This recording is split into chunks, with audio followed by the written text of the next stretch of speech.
तर नमस्कार मित्रांनो, आजचा विषय म्हणजे ऊस बागायतदार. कुठला ऊस बागायतदार हो भिकल लागायची वेळ आली इथं. 1.5 वर्ष कबाड कष्ट करून हे ऊस पिकवायचा, रक्ताचं पाणी करायचं आणि ऊस पिकवायचा. 1.5 वर्ष सरकार लुटतंय, खताच्या मार्फत, औषधांच्या मार्फत, लागवडीच्या मार्फत. पाग आम्हाला लुटते तेवढं सगळं सहन करून आम्ही ही शेती पिकवायची सोन्यासारखी. आणि जेव्हा ऊस जायची वेळ आल्या तेव्हा कारखानदार टोळीच्या मागं एवढं लागायची वेळ आल्या. आज तोडतो, उद्या तोडतो, 1 पाणी पाजवा, 2 पाणी पाजवा, ह्याच चालू आहे सगळं. आणि एवढ्या तारखा दिल्यात, आज तोडतो उद्या तोडतो. एवढं वकील पण तारखा देत नसतील. एखाद्या केस बदल एवढ्या तारखा दिल्यात, आज तोडतो उद्या तोडतो, उद्या तुमच्यातच आहे, आमच्यात झाले, आता त्याच्यात तोडणार आहेत.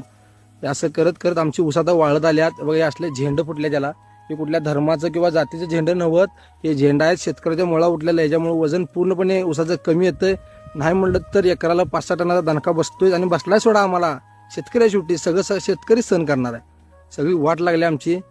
तर तारका बिरकांना बघा की आता 8,000 एकराला द्या, 7,000 एकराला द्या, ऊस पिटवून तोडूया, लगेच जातोय. मग काय शेतकऱ्यालाच पेटवा द्या ऊसाचा घालून, म्हणजे विषय सपते सगळा. किती लुटायचं शेतकऱ्याला, अवघड आहे. ट्रॅक्टर अडकला, JCB आणा, ट्रॅक्टर आणा, त्या ट्रॅक्टरवाल्याला एंट्री 500 रुपये द्या, त्यांना सकाळचा नाश्ता आणून द्या. काय काय करायचं शेतकऱ्यांना नुसतं आता भीक मागायचं राहिले तेवढं सरकारच्या समोर.